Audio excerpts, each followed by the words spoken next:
kami akan menganalisis faktor-faktor yang mempengaruhi indeks prestasi kumulatif atau IPK mahasiswa. Sebelumnya, perkenalkan, nama saya Septiana Nur Azizah, dan di sini saya tidak sendirian. Dan saya akan menjelaskan bersama teman saya, yaitu Nurul Fatmawati. Tidak lama-lama lagi, langsung ke pembahasan. Nah, di sini ada beberapa variabel X. Di antaranya variabelnya adalah IPK mahasiswa sebagai variabel independen, dan X-nya ada rata-rata jam belajar per hari, frekuensi kehadiran kuliah dalam satu semester, uang saku bulanan dalam jumlah ribuan, terus durasi tidur rata-rata per hari, serta yang terakhir adalah jarak kampus dari rumah atau kos. Nah, pengujiannya meliputi hipotesis uji simultan atau uji F, menguji apakah semua variabel independen secara bersama-sama berpengaruh signifikan terhadap IPK, dan uji parsial yaitu uji T, menguji pengaruh masing-masing variabel independen terhadap IPK secara individual. Selanjutnya adalah model persamaan regresi. Modelnya sama seperti biasanya, yaitu Y sama dengan beta 0 plus beta 1 X1 plus beta 2 X2 plus beta 3 X3 dan seterusnya, di mana beta 0 adalah konstanta dan beta 1 hingga 5 adalah koefisien regresi masing-masing variabel. Y sebagai IPK X1 sampai X5, yaitu ada jam belajar, kehadiran, uang saku, durasi tidur, dan jarak rumah ke kampus. Selanjutnya kita melakukan analisis deskriptif melalui SPSS. Di sini outputnya dijelaskan nilai IPK mahasiswa berkisar antara 3 hingga 4. Dalam hal ini adalah nilai yang sempurna dengan rata-rata 3,7 dan standar deviasi yaitu 0,26. Jam belajar rata-rata mahasiswa di luar kelas adalah 2,3 jam per hari dengan variasi yang cukup tinggi yaitu 1,2 terhadap responden yang hanya belajar 0,75 jam per hari, dan responden yang belajar hingga 5 jam per hari.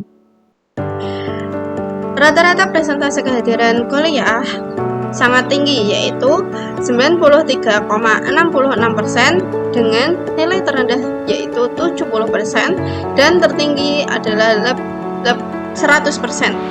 Standar deviasinya yaitu 8,7 menunjukkan bahwa sebagian besar mahasiswa memiliki tingkat kehadiran yang konsisten tinggi. Terjadi disperasi yang cukup besar dalam uang saku bulanan mahasiswa yang dikonversi dalam satuan ratusan ribu rupiah. Rata-ratanya adalah 660 ribu rupiah dengan standar deviasi 469.323,67 dan range yang lebar dari 100 hingga 1.650. Di sini rata-rata durasi tidur mahasiswa adalah 6,314 jam per hari, mendekati rekomendasi umum untuk usia dewasa muda. Namun, terdapat variasi yang hanya tidur 2 jam per hari hingga 10 jam per hari.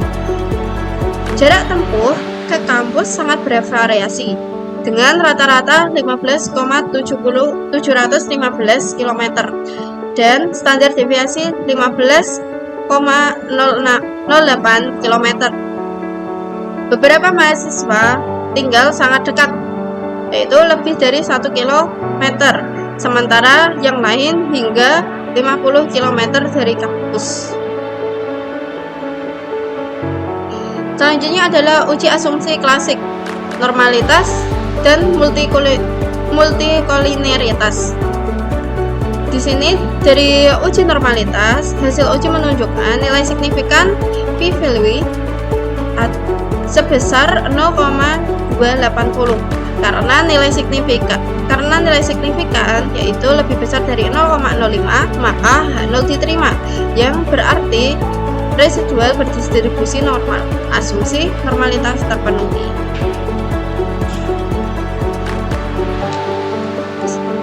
Selanjutnya, uji asumsi klasik normalitas dan multikoliniaritas itu semua nilai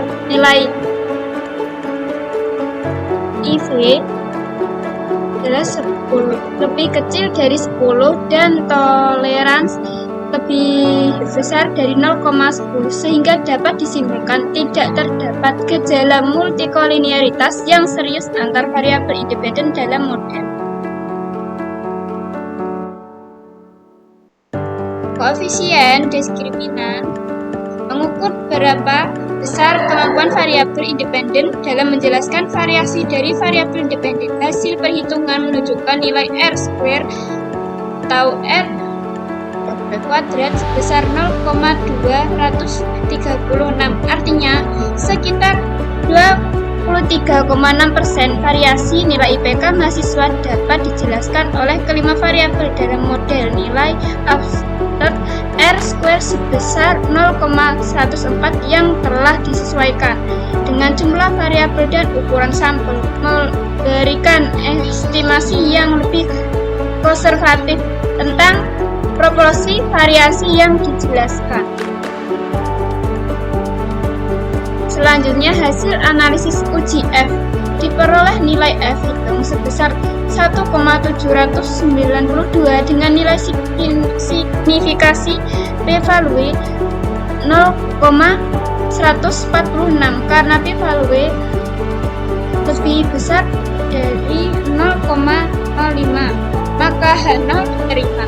Hal ini membuktikan bahwa secara simultan kelima variabel independen jam belajar, kehadiran uang saku, durasi tidur, dan jarak tidak berpengaruh signifikan terhadap IPK mahasiswa. Model regresi yang dibentuk kurang layak digunakan untuk memprediksi IPK. Selanjutnya, hasil analisis uji T.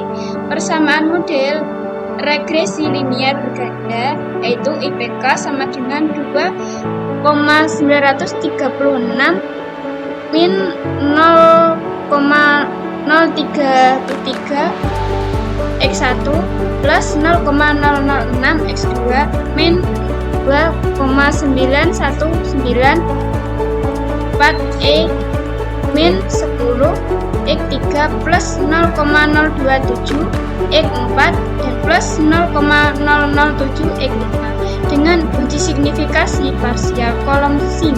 Variabel jarak X5 memiliki nilai p-value 0,019 kurang dari 0,05.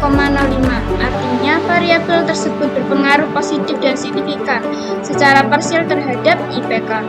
Variabel jam belajar X1, kehadiran X2, uang saku S3 dan durasi tidur X4 memiliki nilai p-value lebih dari 0,05. Artinya, keempat variabel tersebut tidak berpengaruh signifikan secara parsial terhadap IPK dalam model ini. Interpretasi koefisien regresi yang signifikan. Pertama, konstanta 2,9. Jika semua variabel independen jam belajar, kehadiran, uang saku, durasi tidur, dan jarak dianggap bernilai 0, maka nilai IPK yang diprediksi adalah 2,936. Interpretasi ini bersifat teoritis dan tidak memiliki makna praktis dalam konteks penelitian ini. Yang kedua, koefisien kehadiran P2 sama dengan 0,006. Setiap meningkatkan 1% persentase kehadiran kuliah akan meningkatkan IPK sebesar 0,006 poin. Dengan asumsi variabel lain konstan, pengaruhnya positif dan signifikan. Dan yang ketiga, koefisien jam tidur B4 sama dengan 0,027. Setiap peningkatan 1 jam rata-rata jam tidur per hari akan meningkatkan IPK sebesar 0,0 0,027 poin. Dengan asumsi variabel lain konstan, pengaruhnya positif dan signifikan.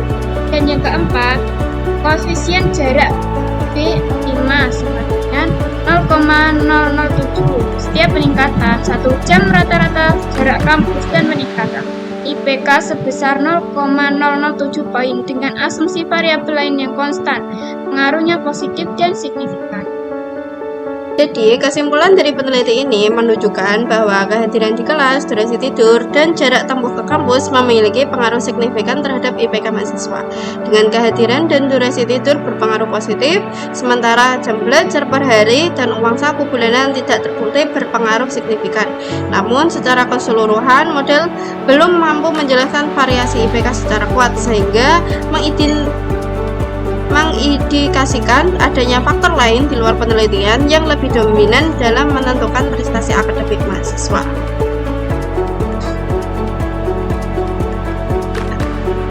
Sekian dari kami. Terima kasih telah menonton video kami. Jika ada kurang atau salah kata, kami ucapkan maaf sebesar-besarnya. Wassalamualaikum warahmatullahi wabarakatuh.